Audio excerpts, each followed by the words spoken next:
So both of us are ROCOR priests. One thing I would just note at the beginning is that in different jurisdictions, the way missions get started are very different. In the Antiochian Archdiocese, they know the business side of the church as well as anybody does, and they tend to do things on a big scale, but the downside of that is that they're a little less flexible in terms of starting a small mission where an opportunity presents itself. There was an Antiochian priest in Houston that I was in his office when he was talking about getting ready to build the big church that they built, this is St. Joseph's. And he was telling me that Bishop Basil told him, okay, we got to line up these numbers of donors and raise this amount of money. And he went down this long list of very practical business sense things that Bishop Basil was telling me needed to do. And I was thinking in ROCOR, the bishop would say, well, if you think you can do it, God bless. But the downside is in ROCOR, they'll give you the opportunity, but they don't give you much in the way of help. So basically what I'm going to talk about is starting a parish from scratch. Some of what I will talk about, though, really applies no matter what kind of a parish that you're in. But if you're starting a parish from scratch, I would say at a minimum you need about 3 families. Ideally, you have someone who's either already a clergyman or is a potential clergyman. And it would help if you had someone who knew how to chant the services, because even if you're in a very small environment, if the services are sung well, it's going to make a big difference on people. Our parish got started in my house, in a bedroom in my house. And one thing I learned is that most people are not going to come to services in somebody's house. When I would have people call me up and I would describe how to get there and tell them it was a house, I often never saw them actually come. But basically, what I discovered is that there are certain kinds of humps that you have to get over when you're starting a parish. And one of those humps was getting out of my house and getting into a storefront. When we got into a storefront, which was the first one, was only 600 square feet. The fact that it was a storefront, though, gave it more credibility, and we actually started to grow a lot more when we got in there. And we were in that storefront for about 3 years. And then we bought where we started renting a much larger storefront that was like 2,400 square feet. And then eventually we had the people and the money to start looking to buy property, and we were able to buy our current church. We bought a piece of property that had a house and a barn on it. So not a church, but we knocked walls out in the house and we used that for services initially. I thought it would probably take us a lot longer to get to the phase where we'd build the church, but about 2 years later, we were able to build the church that we're using now. And now we need to expand our current church or build a brand new one, which, we're probably going to do the expansion first just because of all the regulations we've been dealing with in terms of Harris County. But there are a couple of very practical things that you have to keep in mind in terms of getting a parish going, and one of them is being consistent. If you have services when you're feeling like it, but then you just cancel services on a whim, you're not going to have people continue to come to a parish, because if the one time someone visits your parish, there's a sign on the door that says, we're not having services today, we went all over to the big church, or we went on a pilgrimage or something like that, chances are really good that person's never going to visit your parish again because they took the time out, they came to your church.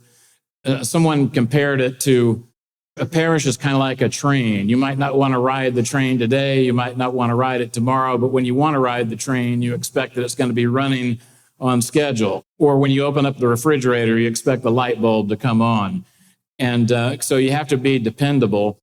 And really, building your parish around the services is very important because the services are so beautiful. The beauty of the services alone will attract people and cause them to want to become Orthodox. When first Orthodox service I attended was in a very small storefront with carpet that was falling apart and had rust stains on the ceiling tiles, but the singing was fairly well done. And I thought it was very beautiful. And had it been 3 cats in a bag, I don't know what my response might have been. But it wasn't the beauty of the exterior building. So these are things that you can overcome. And one thing I noticed was when we got into our our property that we're in now, we still had almost no Russians or Ukrainians that were coming to our parish. It was when we built the church with an onion dome on top, and then people, and I, having now been to Russia twice and Moldova twice, when you see how beautiful churches are in traditionally Orthodox countries, you could understand why someone who's from that environment would see a storefront and say, that's not a church. I'm not going to bother going there. But when they see something that looks like a church, they started coming in. Now, probably around 30% of the people we have in our parish are either Russian or Ukrainian. We also have Lebanese and some Greeks and stuff. But we have a lot of converts, and we're really running out of room. Another thing to keep in mind is just in terms of maintaining good hospitality. We always did a meal after the liturgy. And I know a lot of parishes will just do coffee hour or maybe not even that. But I think that having a meal after the liturgy is not only a very traditional thing, because really, if you study the origin of the liturgy, when the apostles talk about the love feast was in conjunction with the celebration of the Eucharist, and that was a meal that followed the liturgy. But the fellowship that you have in that context makes a big difference. And people constantly over the years have commented to me what a family feel our parish has. And that makes people want to belong because, as was mentioned earlier, people feel very isolated in our culture. And so they don't feel like they're connected to anybody. But if they have a church where people care about them and they feel like they're a part of a bigger family, it makes a really huge difference. And then the other thing I would say, I have an article on how to build a parish, starting a mission and building a parish is the title of the article, so you can read in more detail some of the things I'm talking about. But from the church growth literature that I studied when I was a Protestant, a lot of it is just pure garbage. It's, give people what they want, and that's not the Orthodox approach. We're never going to do a marketing survey to decide what kinds of services that we're going to do. But one of the practical things I did learn from reading this material was they talked about some just at least American sociological realities. And they pointed out that you have three things in a parish that will limit your growth. You have the worship space, obviously, you have the fellowship space, and you have the parking. So if you have a huge church, but your fellowship space will accommodate about 30 people and your parking lot will accommodate, about 30 people, you're never going to fill that big church because you don't have the room for it. And not everybody's going to stay for the meal after the liturgy, so the worship space doesn't necessarily need to be quite as big as the worship space, but it ought to be pretty close. So if you keep those kinds of things in mind, and another very important thing that, as the dean of my part of the diocese, I often have reasons to look at people's parish websites, and I'm amazed that so many parishes don't understand the basic purpose of a parish website still. The basic purpose of a parish website is to say, here we are, here's where our services are, and here's how to get here. There's other things you can do, and I think it's good to have lots of bells and whistles on a website that will attract people to come to the website for other reasons. But if somebody's looking for an Orthodox parish in your area, they're going to just go to Google and say Orthodox parish in such and such place. And they're going to look that up. But if they go to your website and you haven't updated your parish calendar since 2020, they're going to figure, well, this parish is probably not even still open. And if they go to your parish and the website's in another language, you're communicating to the average American that this parish is not for you. So these are things that you want to keep in mind. And the very first page should say, here's where we're at. Here's where our services are. Here's our schedule so that you can find out more about our services. And if you do those things and you let people know that you're there, and there are things you can do to let people know that you're there. Like one thing we did, we have not every parish is going to have this, but we have an icon collector in our parish. So we did about 4 icon exhibits over the course of about 4 years. That brought a lot of people into the parish that would not otherwise have come. Now, if you don't have an icon collector, what you could do is maybe just pool your parish and find out who's got nice icons. They don't even have to be hand-painted. And just have somebody who can give a talk on what icons are and what they mean. And you probably could still get a lot of people who would come to that. So think about ways to bring people in the door, make sure that people can find you, make sure you have a sign that lets people know that you're there.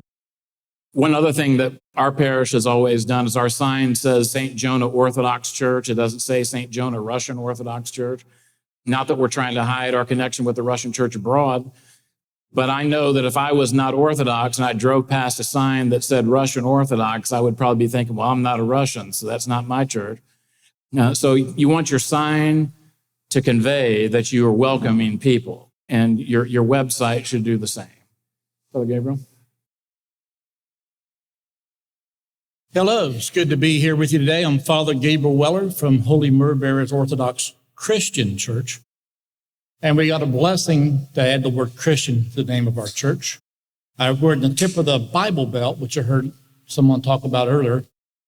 And people from the Bible Belt's families are well grounded in some kind of faith tradition. Maybe their families have been there for hundreds of years, have helped build the church or whatever. And so for us to say the word Christian was important to us in our setting, because I'll go into town and somebody will say, "Are you Christian?" And I say, "Yeah." The first Christian church, but we can get into those topics if I have the time. But that was important to us. And so we started with, as a mission from our mother church, which was All Saints of North America in Middlebrook. And we started with 10 to 12 folks. And the Mennonite church in Harrisonburg was welcoming to let us use one of their Sunday school properties. And we had a Friday night Vesper service and Saturday morning liturgy. And then we took it down so they could have their Sunday school in there. And after about a year, we found a commercial property that we're able to use, and we were in there for 10 years. So then after 10 years, we were able to purchase a piece of land and then start the process of building. And glory to God, we've been in our new church for 2.5 years. We got a temporary occupancy permit at that time and continue to work on it today. We're working on trying to get our consecration done, which is scheduled for Memorial Day in 26, God willing. And it's been a blessing. It's been a blessing to be Orthodox in the South. Yeah. So who am I? Yeah, I'm a Virginia native. Generations. They came over here across the pond from Germany on both sides of my family. So Orthodoxy has not been part of my family. I'm a convert, and some of my family still looks at me like I'm crazy. And in some respects, I am crazy, right? All right. I'm in love with the Lord. I try to serve him. And so this is where I've been called to serve. And it's been a blessing. So we started to build a church, and Reader Daniel was involved in that. And we thank him for being part of our architectural part. And we had a lot of volunteers from the church that helped come out and put hands on. We did as much of it as we could ourselves. It's hard to fund an enterprise like building a church. We have about 5,000 square foot total. It's ours is not really shaped normally like an Orthodox church, but you'd never know it. We're shaped like a crucifix. When you come in the door, we have a traps on the right. We have education wing, traps on the left, education wing on the right, and then straight ahead is the nave. And that will really take you into the Orthodox church. You really feel like you're there in the belly of the ship. So it's been a blessing to have that and to put the cupolas on top, like my brother spoke about. And we ended up on a busy road, which I think is 4,500 cars a day, which is busy for us because we have crowds across the road. So yeah, we count cars as 4,500. And to the cupola says, this is what we are. And like my brother said, we didn't say Russian, we said Orthodox. And we're 93% converts. Glory to God. So we're working on becoming more Orthodox as we continue on. Anything else you want to add or questions? Or? Well, one thing I think I forgot to mention, maybe I'm repeating myself, but I learned the hard way that it's important if you want to start a parish to be committed to sticking with it, because you're going to have a lot of disappointment on the front end of it, particularly if you're doing services in your house. And there were many occasions when it would wind up just being me and my family, and you could easily ask yourself, why am I bothering with this? And we could have given up, but we wouldn't have gotten to where we're at if we had done that. And I think the key thing is if you're in an area that's got a reasonable sized population and there's not something inherent in your congregation or in your parish that's going to prevent you from being able to make a go of it, you can be successful. You just have to be willing to put up with the fact that it's not going to all happen at one time, because, picking a parish is important to people. And a lot of people, they're going to want to make sure if they're going to start investing their time and their money and their emotions into a parish, that it's going to be there. And so some people, they're going to have to see it for a while before they're going to start saying, well, maybe I could go to that parish. So I think that's really the key, is being committed to it and being willing to stick to it. And also, I know a lot of parishes will start with just doing Vespers or maybe just doing the liturgy.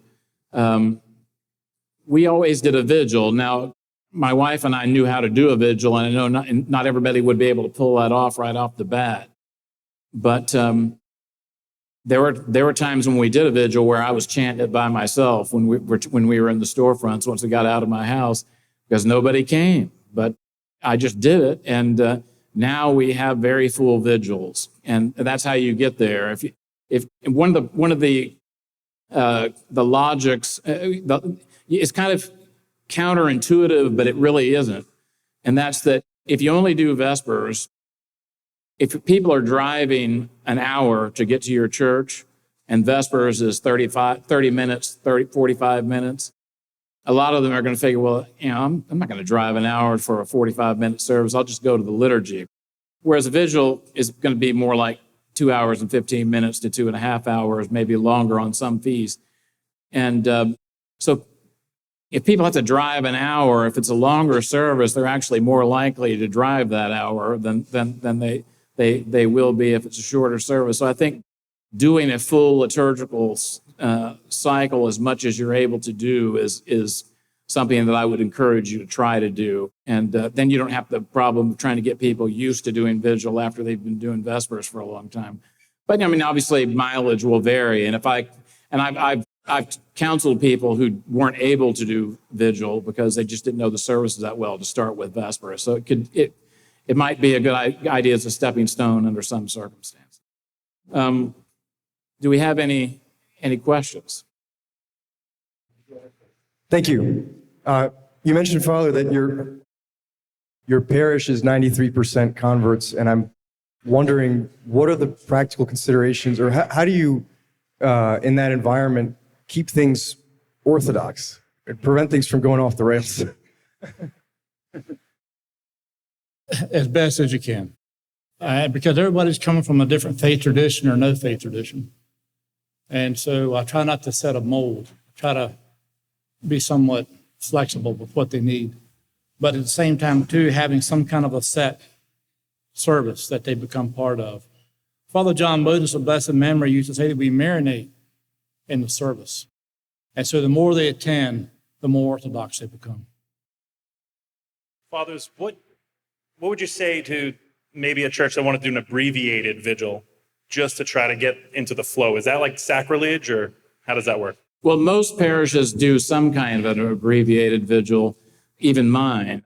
When I was a newer convert, I was trying to do everything to the hilt. And Father John Townsend's parish does it to the hilt, and it works for them. But I think in most cases, it's probably not a good idea to try to do that. For example, the abbreviating of the first Kathisma at Vespers to Blessed is the Man, the way that it's normally sung, those are the kinds of services that St. John of Shanghai would have experienced growing up. And it just dawned on me one day. I was reading Father Seraphim Slobodskoy's Law of God, and he was describing the vigil, but he was describing a standard, somewhat abbreviated vigil, the way it's done on a parish level.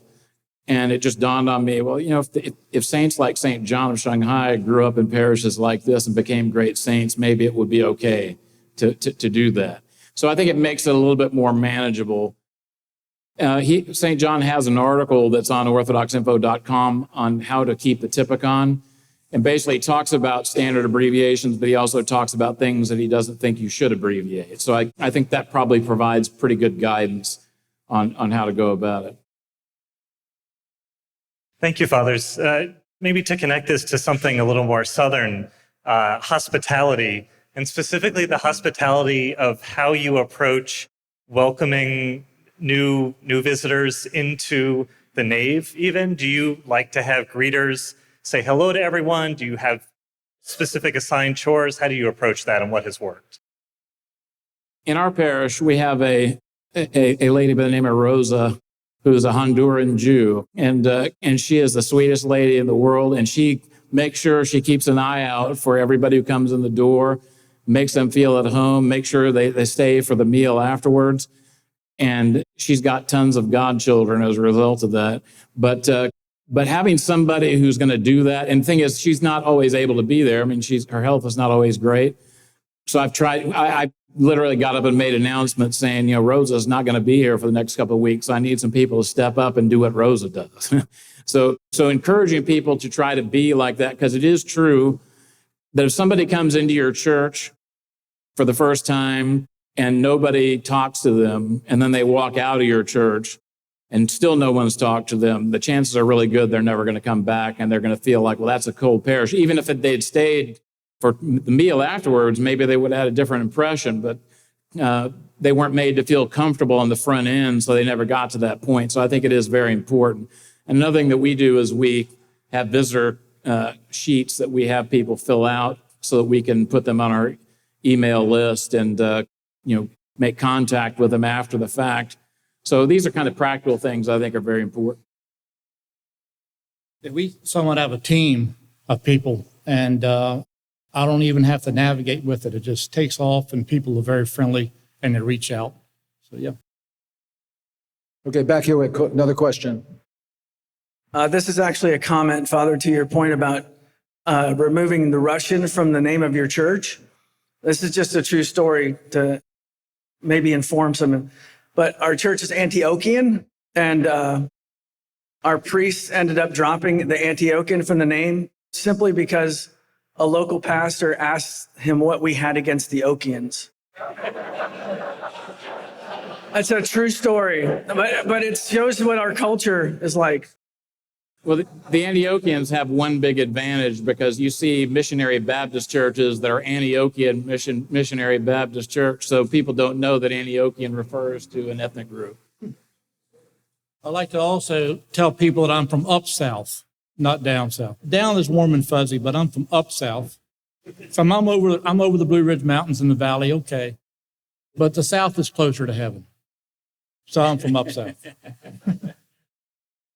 What about funding? Where do you get your money? Tithing? What do you charge for things? Candles, prospera, lunch, things like that? Well, Russians have been conditioned to nickel and dime people and talk about dues, and we don't do that. We never talk about dues. We just encourage people to tithe, and we don't even put a price on candles. We just have a donation box and let people put in what they want to, and I think we probably wind up with more money that way than we would if we put a dollar amount on it. And same thing with the Prospero. We don't tell people to put an amount in there, but we do have a little box that people can put it in there. So I think encouraging tithing is the best way to do it, and particularly if you have a lot of people who are converting from Protestantism, a lot of them are used to tithing, and so you might as well not dissuade them from doing something that's a perfectly orthodox thing to do. I mean, St. Vladimir has built a church that's called the Church of the Tithes. So tithing is not an unorthodox concept, contrary to what some people will tell you. And one of the problems with nickel and diming people and dues is that if you say the dues are $100 a month, there's a lot of people that will say, okay, here's $100 a month. But if you say tithe, maybe they're not going to tithe. But if you say, well, look, if you can't tithe, start with 1% and work from there, you're going to wind up with more money in most cases than you will if you say, here's the set dues, because the dues are usually going to be set on the low end of the spectrum because you don't want to exclude people who couldn't afford to pay what a rich person could pay. But you're going to have some rich people that are going to say, well, here's your $100 that you asked for. But if you say tithe, then it winds up being fair. Our first fundraiser was, how do you eat an elephant? One bite at a time. Yeah. And so I had the kids draw an outline of an elephant on a big poster board, and we had a goal. And we just kept collaring it in as people gave donations. We had yard sales. I think we sold lemonade. I'm not sure what all we did. We did everything we could to raise money. and to grow the church. And when we had about 35 to 40 members, we were at the point where we were going to build a church. And I had relationships with the bank because I was a businessman as well as a priest at the time.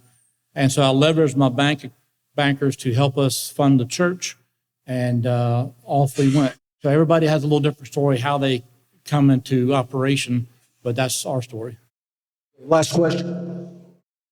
Last question back here. Hello. When you're working with Southerners of Protestant backgrounds, what are some of the main barriers that you tend to encounter that keep them out of the church? What are some evangelism techniques and pastoral techniques that you've used to get around those barriers? Well, because I was one of them at one time, I have an easy time with this one because usually Protestants object to things like venerating icons, venerating the saints, the Mother of God. So I already know how to answer the questions, but I'll just let them ask the questions and start answering them. But when a Protestant starts to discover that there are good answers to these things, and even when you, like, I'll argue iconography from the Bible. I know that they're not going to care about, the Seventh Ecumenical Council so much as they will the Bible, but you can show from the Bible that, God commanded that icons be made in the Old Testament tabernacle and temple, and that basically they were everywhere you looked. So why was that? If we're supposed to have 4 white walls and a bench to sit on, that doesn't make sense. So I think that if you're a convert priest, you have an easy time. Now, if you didn't grow up as a Protestant, you probably need to educate yourself a bit so that you'll be able to answer those kinds of questions.